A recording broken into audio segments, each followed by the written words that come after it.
So this is Manor Lords Before You Buy by Game Ranks, but Welcome back it's free. to another episode of Before You Buy, the show where we give you some straight-up gameplay and our first impressions of the latest games releasing. Hi, folks. It's Falcon. And Falcon! we are having a look at the highly anticipated Manor Lords, a medieval city builder / war game that's been on my radar for quite a while, but it's finally coming out. It is not on my radar, guys. But it's kind of hard to fault this game for its long development cycle. I remember hearing about this back in 2019 when the one main developer ran a successful Kickstarter campaign. You'd never know this game was made by mostly just one guy, though, because look at it. This is made by one guy? One-person game, okay? Looks way too good for that. It's one of those games that almost sounded way too good to be true, but unlike something like, I don't know, The Day Before, That's people impressive. have been playing Manor Lords in beta for a while now. It's a game the dev has given people access to, and you can tell from the, well, not final product, but the early access release version I've been playing, and the time's been well spent. It's definitely an early access. Graphics are great, there are yeah. big chunks of Manor Lords that need to be fleshed out, but what we have here is highly impressive. If you're not one of the 3 million or so people that wishlisted the game on Steam, you might be wondering... That one guy was you? You're so full of crap swag. It's a game that's a little bit like a lot of other games, but... It does look like another medieval game, something but it's like Sim City. Or Banished. But it's got a bunch of RTS game elements where you command soldiers and battle bandits and enemy But it's lords. also an There's a RTS, strategic yeah. map, diplomacy, upgrade trees. Should I play supply chain. this? It's a complex That's the game question. with a lot of moving parts. And the core of the gameplay is still that city building, though. Because it's out.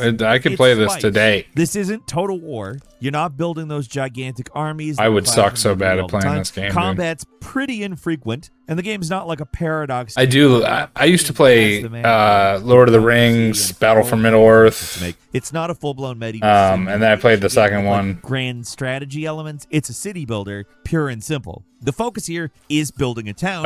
That's the StarCraft. thing the game excels at, too. For one thing, just looks absolutely RTS The games. towns you can build in Manor Lords are easily some of the most natural-looking medieval cities. It's a vibe, a medieval vibe. With roads that bend naturally, buildings that are It looks basic, good, but are very though. authentic looking. Like most buildings in medieval times weren't exactly elaborate, let's say. But they cover all the types of structures you'd expect. I didn't know you could walk around like this. You can walk around just like this. Game here. You start off with just a basic camp, handful of families, and a pile of starter resources. Used to play a build a lot Depending before on I got the scenario, internet in some of 2014. these things can vary a bit. There's only 3 different. Well, we all used to play And our those own basically type of amount games, to you know what I mean? Combat. One with some combat. Back when I was and one where you're younger, we constantly played being those attacked by raiders. stupid games There's on the only computer. one map currently, The ones but on it the is a big one with multiple browser regions that you games. randomly start in. You can fine-tune each scenario's difficulty as much as you want. There's a lot of options for folks who want to mess with it. Addictinggames.com, that's what it was. I I played Pong. I'm not that old.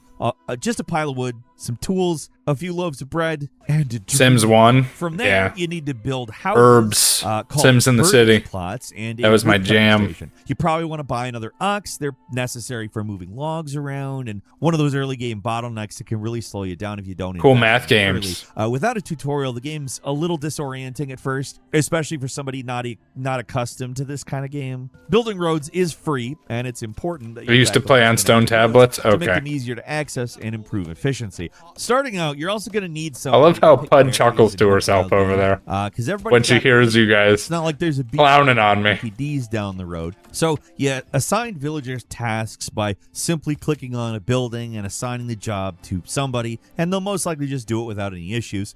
One thing I have to We never clown on with the you. early I'm not that access old. Gameplay loop here is it's locked in.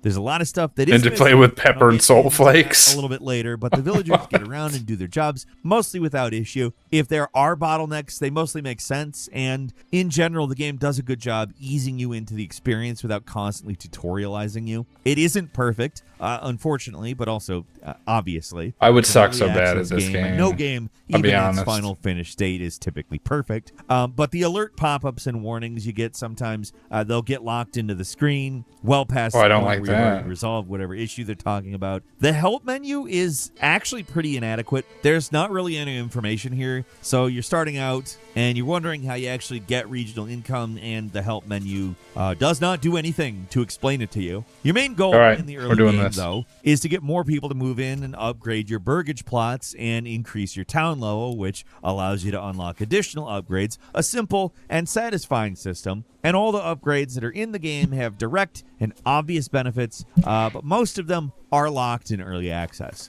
To upgrade the houses, you need to fulfill various requirements. To get a burgage plot for level 2, got a new poll going on. You need a church as well as market stuff. I'd suck at this game. No duh. Okay. None of these things are automatically generated. You need villagers to get food. New poll, guys. Run the market Do I play it? You need someone to cut firewood. You need another villager to turn animal hides, which your hunters collect into clothes. To get to level 3, it's even more complex. You need a tavern, more goods, a nicer church. Mostly, it's not hard. But if you want to run a tavern, you'll need beer, which means barley from fields, and that needs to be brewed before it can be served.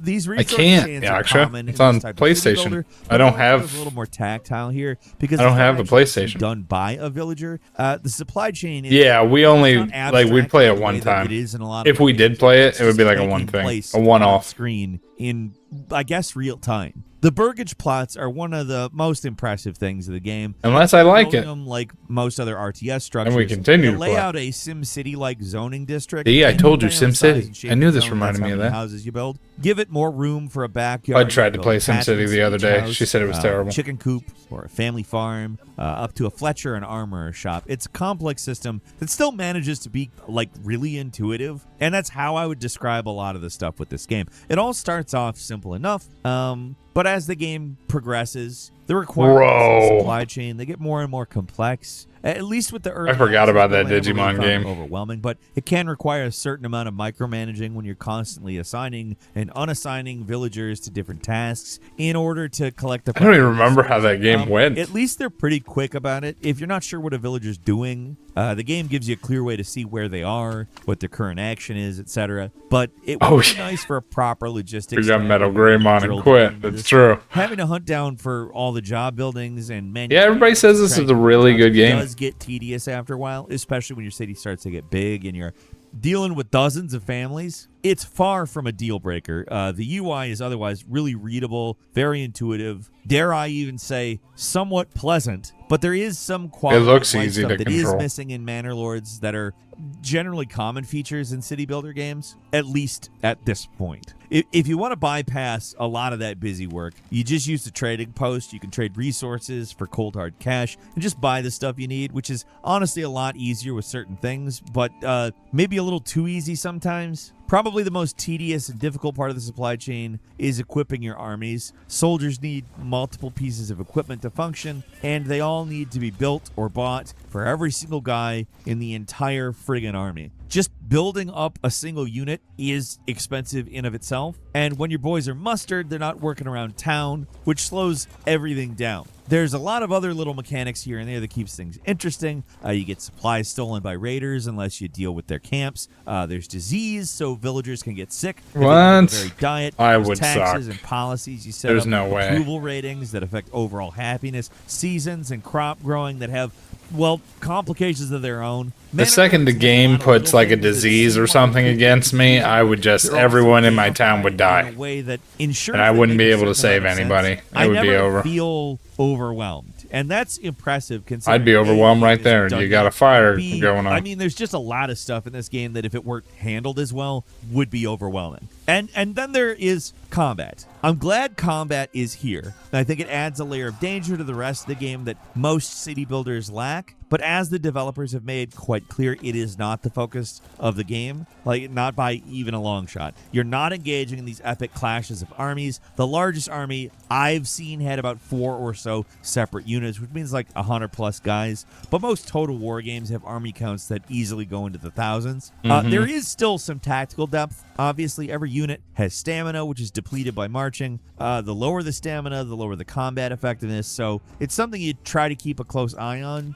There's also various combat stances you can order your soldiers to take, and you can command them to run as well. The actual skirmishes look very good for a game like this, though. There's a real sense of drama when you're using your own troops in battle, because every guy you lose is going to have a negative effect on your village growth. Oh yeah, you gotta think about that They are too. extremely useful, but you can only buy them with personal wealth collected through taxes and a few other means, and they charge you every month they're in service. So for a quick defense against raiders or invaders, they're super useful, but they could also prove to be a liability long term. It's really pro and con weighing going on here, which I like.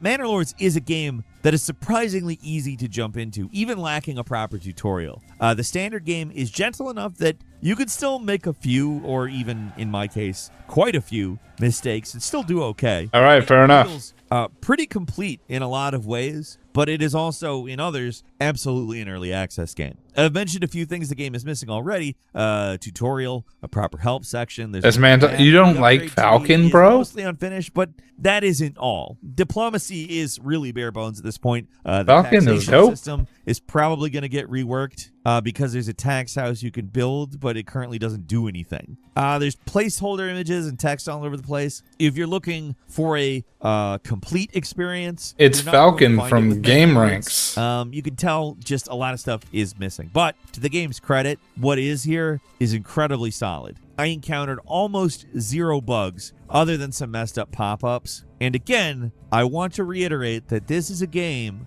made by mostly one guy. One It's dude. pretty That's elaborate, crazy. and I encountered almost no bugs. That doesn't mean there isn't a lot that needs to be expanded on, but like, it's pretty damn good. Like, I do prefer to play a complete game, but for something like this where it's mostly a sandbox city builder, I think there's enough here that it is worth picking up. It's only going to get better from here, and it's already an excellently designed city builder that looks great, has a nice interface, a UI that I don't hate using, and a visit mode where you can literally walk around. I like the visit mode. Bucolic little town. A few days before the early access release, the developer put up a Steam post that it's basically a long list of things that Manor Lords is not. And it's probably to save off complaints, because people do seem to have a bit of an overinflated idea of what the game actually is. Like, if you think this game is going to be Paradox plus Total War, but bigger, you may be disappointed. But if you're like me and you're here for a fun and complex but still approachable city builder with some RTS elements, that's what you're getting. And it does it very well. I am pretty excited about where this game goes moving forward because there is a really good base here. There's some stuff this game does that other games like it just don't, or don't do well at very least. And it does it all really well. That's all for today. Leave us a comment. Let us know what you think. There it is. If you like Nice. this video, click like. If you're not subscribed, now's a great time to Give them a like. Subscribe to Game Ranks. Ranks. See them first as a courses subscription, so click subscribe. Don't forget to enable notifications. And as always with I always tell people, do not. Game, I'm Falcon. You can Do follow not me do on the Twitter notification at Falcon thing. Hero. It gets We'll annoying, see I you promise. next time, right here on Game Ranks. Awesome. Well, that was Manor Lords. Hopefully everybody enjoyed that. Yeah, it's exactly what you think it is. It's a city builder war game. That's it. Everybody thinks it's really good. We will not be playing it.